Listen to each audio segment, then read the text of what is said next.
Shalom, shalom, shalom. What's going on? I'm back. Y'all only Tanakh study. Got another one for y'all. New Testament fulfillment text that's written in the book of Matthew. Let me remove myself. We're going to start with Matthew 1, 22 to 23. Now, I left out the genealogy. That's a big one too, right? That's way off. But I left it out for the sake of time. So that's a whole nother lesson within itself. So we'll start with Matthew 1, 22 to 23, the KJV. All this was done, that it might be fulfilled, which was spoken of the Lord by the prophet, saying, Behold, a virgin shall be with child, shall bring forth a son. They shall call his name Immanuel. Now just notice it says they, which being interpreted is God with us. All right, so they got this obviously from Isaiah 7:14, which reads, Therefore, Yahweh himself shall give you a sign. Behold, it says a, but it in a different translation says the virgin shall conceive and bear a son and shall call his name Immanuel. Now the Strong's with the version here is 5959 Alma. Alright, so a side-by-side comparison of that would be Isaiah 62 and 5. It's the same book, just later in the book. So it reads, For as a young man marrieth a virgin, so shall thy sons marry thee, and as the bridegroom rejoices over the bride, so shall the Elohim rejoice over thee. Now the word virgin here is Strong's H1330. Maiden. So let's put it side by side. Now this is the interlinear in the Blue Letter Bible. H5959 Alma. Transliteration, the pronunciation, outline the biblical usage. Virgin, young woman. A and B, marriageable age, maid or newly married. Alright. Now this Isaiah 62 and 5 right here. Word virgin, H1330, Bethula. Outline the biblical usage, just one thing, just that, virgin, that's it. Does virgin have different meanings? H5959, Alma. Maiden, Strong's H1330. Now let's read the whole story. Alright, Matthew 1, 18 through 23. TS 2009 version. The birth of JC was as follows. After his mother Miriam was engaged to Joseph, before they came together, which is important, she was found to be pregnant from the Holy Ghost. And Joseph, her husband, being righteous and not wishing to make a show of her, had in mind to put her away secretly. Now 19 is a whole nother thing, because in the Torah, it's not being righteous if you have an adulterous wife to just put her away privately, right? But anyway, 20. But while he thought about this, a messenger of God appeared to him in a dream, saying, Joseph, son of David, do not be afraid to take Miriam as your wife, for that which is in her was brought forth from the Holy Ghost. And she shall give birth to a son. You shall call his name. He shall save his people from their sins. Now all this came to be in order to fulfill what was spoken by Yahweh through the prophet, saying, See, and Alma shall conceive, and she shall give birth to a son. They shall call his name Immanuel, which translated means El with us. Alright, so you see here, let me go to the next one. Now this is the Message version of Isaiah 7, 1 through 11, the translation, Message translation. During the time that Ahaz, son of Jotham, was king of Judah, so Ahaz is the king, King Rezin of Aram, and King Pekah, son of Remaliah of Israel. So King Pekah is the king of Israel. Rezin is the king of Aram. Okay, so those two attacked Jerusalem. So those two were against Ahaz and attacking him. But the attack sputtered out. When the Davidic government learned that Aram had joined forces with Ephraim or Israel, Ahaz and his people were badly shaken. They shook like trees in the wind. Then Yah told Isaiah, "Go and meet Ahaz. Take your son, Shear-Jabuz," which means a remnant will return with you. Alright, so right here, Isaiah's taking his son, Shear-Jabuz, with him to meet Ahaz, right? So it says, meet him south of the city at the end of the aqueduct where it empties into the upper pool on the road to the public laundry. Tell him, listen, calm down, don't be afraid, and don't panic over these two burnt out cases, Rezin of Aram and the son of Remaliah. They talk big, but there's nothing to them. Aram, along with Ephraim's son of Remaliah, have plotted to do you harm. They conspired against you, saying, let's go to war against Judah, dismember it, take it for ourselves, and set the son of Tabeel up as a puppet king over it. But Yah the Master says it won't happen.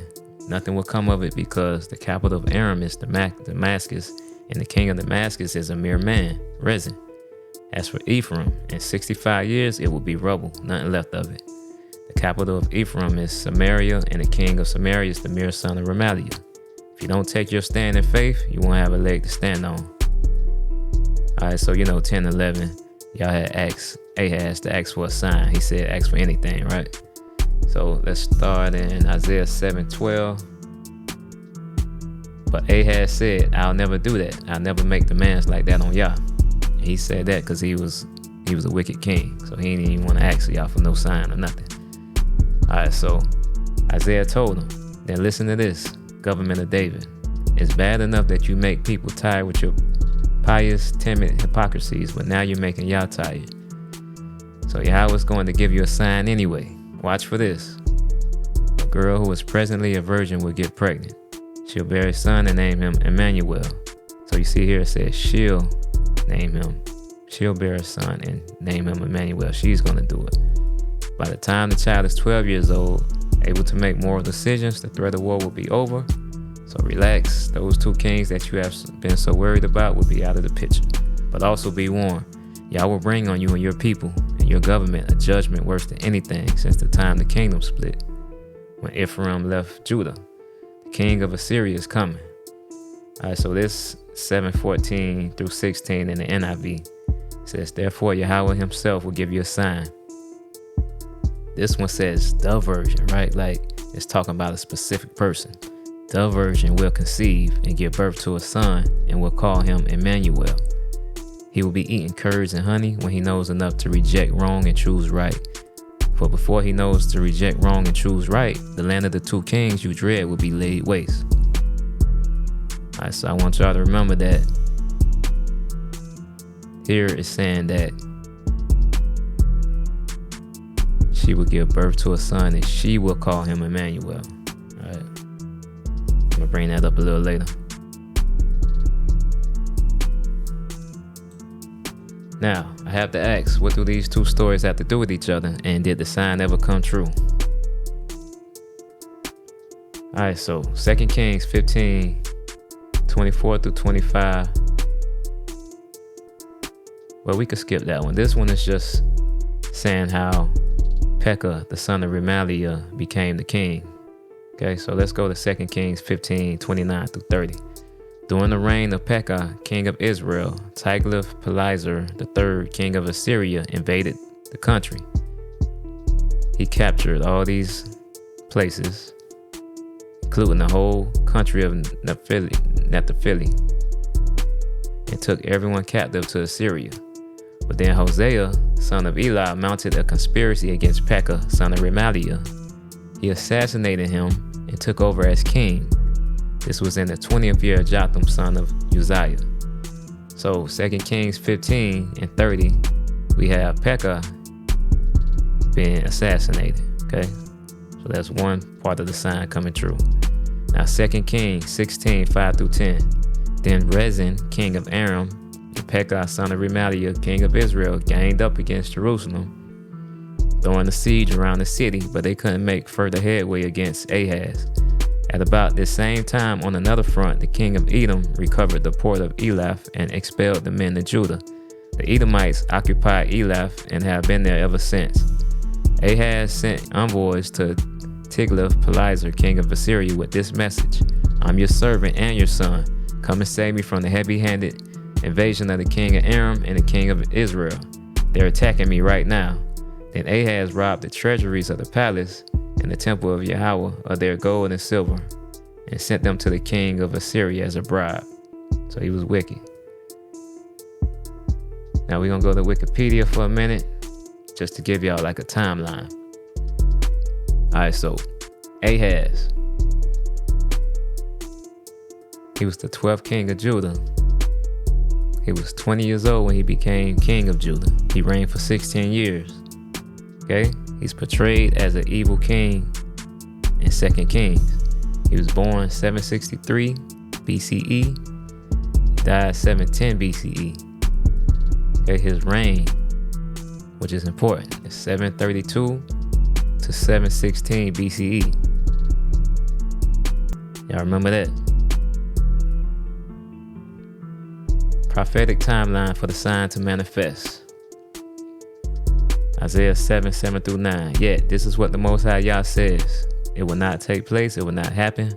For the head of Aram is Damascus, and the head of Damascus is only Rezin. But then 65 years, Ephraim will be too shattered to be a people. The head of Ephraim is Samaria, and the head of Samaria is only Remaliah's son. Alright, now Isaiah 7:15-16. He will be eating curds and honey when he knows enough to reject the wrong and choose the right. For before the boy knows enough to reject wrong and choose right, the land of the 2 kings you dread will be laid waste. Okay, now, when was JC born? The date of birth of Jesus is not stated in the Gospels or in any historical reference. But most biblical scholars assume a year of birth between 6 and 4 BCE. The historical evidence is too incomplete to allow definitive dating. So they assume 6 and 4 BCE. So if Yah gave Isaiah a sign for King Ahaz around 732 to 716 BCE, during his reign, that was to happen during his lifetime, JC has a birth date range around 6 to 4 BCE. How would that work? Whatever happened to the child born from the Alma in Isaiah 7:14, named Immanuel? Alright, so I'm in the Blue Letter Bible. I went to Immanuel. It says H6005. Strong's definition says Immanuel, and the root is 5973. It says, with us is God, Immanuel, a type name of Isaiah's son, Immanuel. Okay? Look up Immanuel, go to the Strong's. The type name of Isaiah's son. Brown Driver Briggs lexicon. Immanuel, name of child, symbolizing the presence of Yahweh to deliver his people. Okay?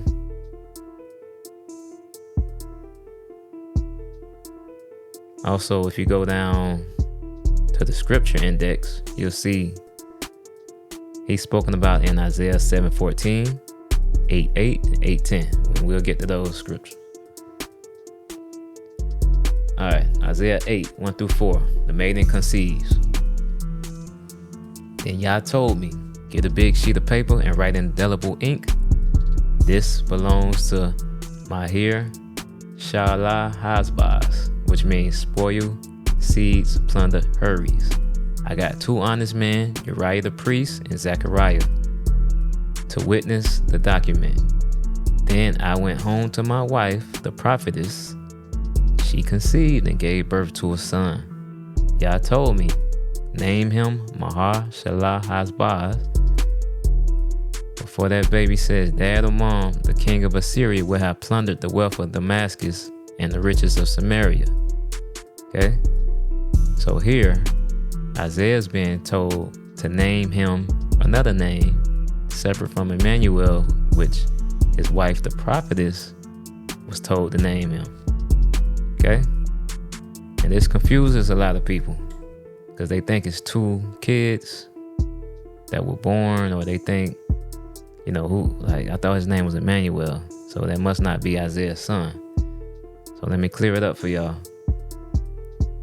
KJV translates Strong's H4122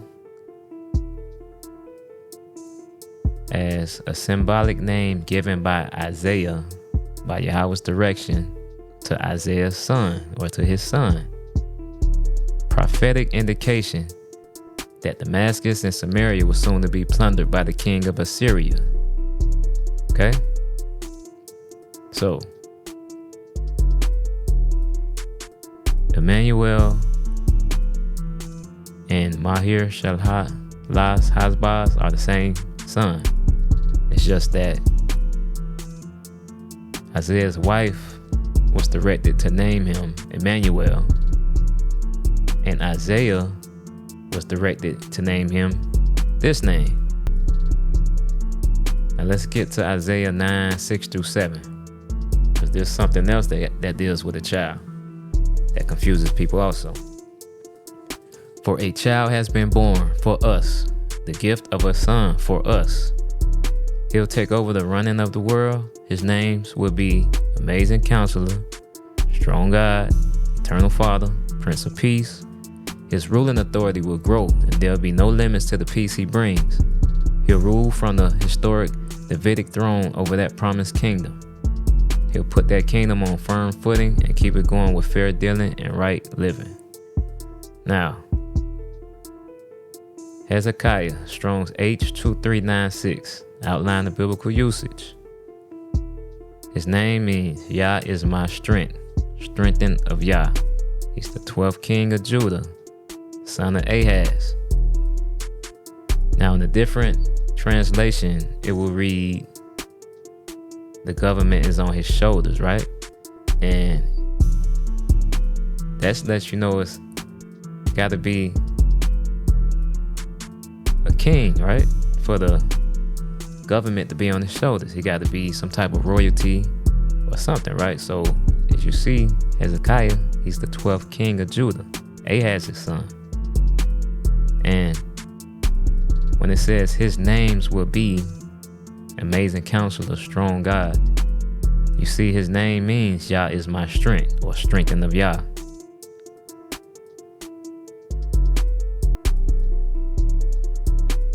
And we'll get to the Counselor and the Peace. We'll get to that in the following slides. All right, note, the sign was not an Alma giving birth to Isaiah's son. The sign was his name, Immanuel, which was telling Ahaz and Judah that Yah is with us against the other nations, including Israel at the time. And the other sign was the death of the two kings that I pointed out earlier. Alright, so let's get some scriptural confirmation. Isaiah 8:6-8.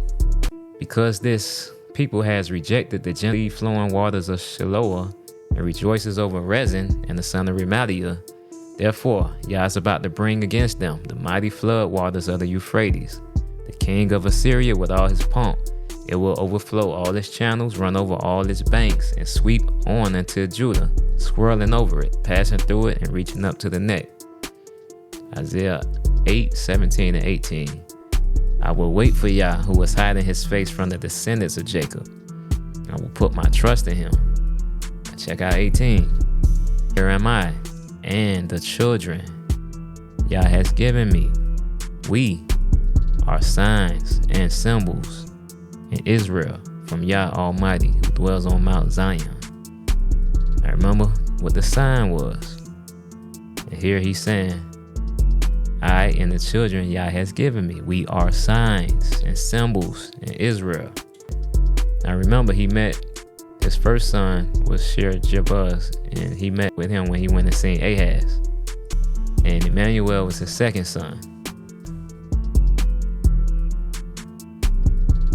Now notice which king's name is missing in chapter 7. When you go to Isaiah 1:1, it says the vision concerning Judah and Jerusalem that Isaiah, son of Amos, saw during the reigns of Uzziah, Jotham, Ahaz, and Hezekiah, kings of Judah. You go to Isaiah 7:1, it says when Ahaz, son of Jotham, was king of Judah, King Rezin of Aram, and Pekah, son of Remaliah, king of Israel, marched up to fight against Jerusalem, but they could not overpower it. Now, the name that is missing is Hezekiah, because he wasn't born yet. Remember, he's born in Isaiah 9. Okay, it speaks about him 9 and 6. All right, let's get some background. 2 Kings 18, 1 through 6. In the 3rd year of Hosea, son of Elah, king of Israel, Hezekiah, son of Ahaz, began his rule over Judah. He was 25 years old when he became king, and he ruled for 29 years in Jerusalem. His mother's name was Abijah, daughter of Zechariah. In Yah's opinion, he was a good king. He kept to the standards of his ancestor David. So he's from the line of David. He got rid of the local fertility shrines, smashed the phallic stone monuments, and cut down the sex and religion Asherah groves. As a final stroke, he pulverized the ancient bronze serpent that Moses had made, the one that Jay-Z alludes to in the New Testament. At that time, the Israelites had taken up the practice of sacrificing to it. They had even dignified it with a name, Nuhashtan, the old serpent. Hezekiah put his whole trust in Yahweh of Israel. There was no king quite like him, either before or after. He held fast to Yah, never loosened his grip, and obeyed to the letter everything Yah had commanded Moses. And Yah, for his part, held fast to him through all his adventures. All right, 2 Kings 18, 1 through 3. It's in the ISR translation. And it came to be in the 3rd year of Hosea, son of Elah, sovereign of Israel, Hezekiah, son of Ahaz, sovereign of Yehudah, began to reign. He was 25 years old when he began to reign. He reigned 29 years in Jerusalem, and his mother's name was Abi, daughter of Zechariah. And he did what was right in the eyes of Yah, according to all that his father David did. Now, the thing about why I highlighted David is because also in Isaiah 9 and 6, it tell you that his ruling was from the ancient times, like from times before. So basically just meaning that he did everything that David did. Alright, so I ain't want to make it too long, so we're going to continue this. And the next fulfillment is going to be Matthew 2, 5 through 6 when we come back. Alright, so this part 1. Makayal, y'all only Tanakh study. And we'll be back with the next one. I want to say shalom. Y'all be easy out there.